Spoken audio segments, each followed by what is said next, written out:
Bismillahirrahmanirrahim. Bismillahirrahmanirrahim. Assalamualaikum warahmatullahi wabarakatuh.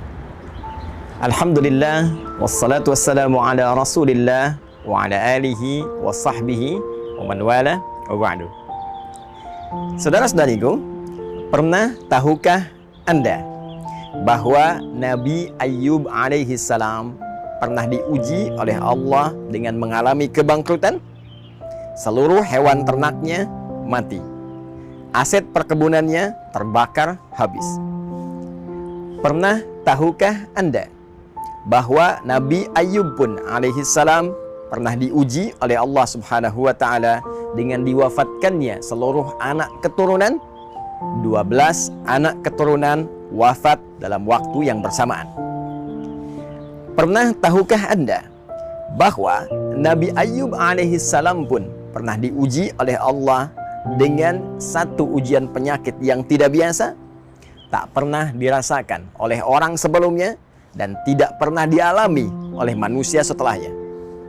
Dan pernah tahukah Anda, dalam setiap ujian yang dirasakan tadi tak pernah hadir di lisan beliau kegelisahan yang diungkapkan dengan segala cacian? Tidak pernah ada makian, tidak pernah ada rasa pesimis, tidak pernah ada keluhan yang berlebihan.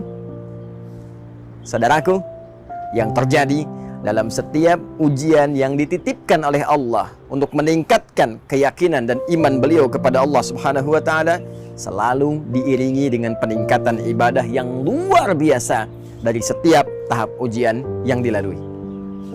Beliau justru baru bermohon kepada Allah Subhanahu wa taala agar dianugerahi kesembuhan saat penyakit yang dimaksudkan mulai terasa menghambat kualitas ibadah beliau kepada Allah Subhanahu wa taala. Quran surah ke-21 tentang kisah para nabi Al-Anbiya di ayat ke-83 sampai dengan 84 menjadi penerang kepada kita semua tentang bagaimana cara Nabi Ayyub memohon kesembuhan kepada Allah Subhanahu wa taala. Wa ayyuba idh nada rabbahu anni massani ad-dhurru wa anta arhamur rahimin. Dan kami buka kisah Ayyub alaihi salam ketika beliau bermohon dengan khusyuk kepada Rabbnya, ya Allah, penyakit ini sudah mulai menghambat hamba untuk ibadah, sudah mulai menyakiti hamba, dan rasa sakit ini bukan hanya sekedar sakit berupa penyakit, tapi sudah mulai mengganggu hamba untuk ibadah kepadamu ya Rabb. Kalau cuma penyakit yang tidak mengganggu hamba untuk ibadah, hamba bisa menerimanya. Tapi kalau penyakit ini sudah mulai mengurangi cara hamba ibadah, mengurangi kuantitas hamba untuk ibadah, maka hamba mohon kepadamu ya Rabb, anugerahkan kesembuhan agar hamba bisa ibadah maksimal seperti sebelumnya. Sungguh ya Allah, hanya Engkau yang menyayangi hamba. Jika pada yang maha penyayang saja tidak menyembuhkan, lantas kepada siapa lagi hamba mesti memohon?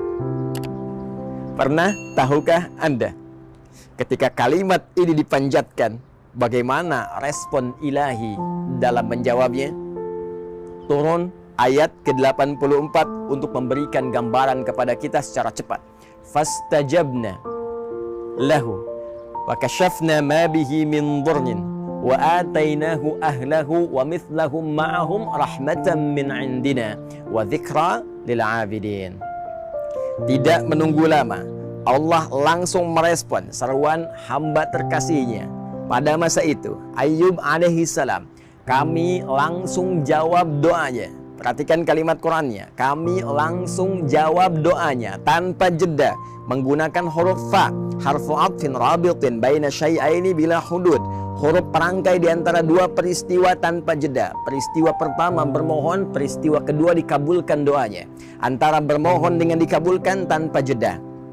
Fakashafna ma bihi min dhurr, kami buka, kami hilangkan, kami sembuhkan segala penyakit yang dialami oleh Ayyub alaihi salam. Wa atainahu ahlahu wa mithlahum ma'ahum rahmatan min indina. Lalu kami pun dengan kesembuhan yang didapatkan oleh Ayub anugerahkan kembali keturunan baru 2 kali lipat dari sebelumnya. Ayub sembuh, berkumpul dengan istrinya lagi. Istri mengandung, melahirkan. Setiap lahir kembar, 12 kali lahir, 24 anak keturunan. Bahkan aset-aset yang dirasakan hilang sebelumnya, hewan-hewan ternak yang mati, perkebunan yang hancur terbakar, oleh Allah dikembalikan lagi 2 kali lipat dari aset sebelumnya yang dirasakan hilang.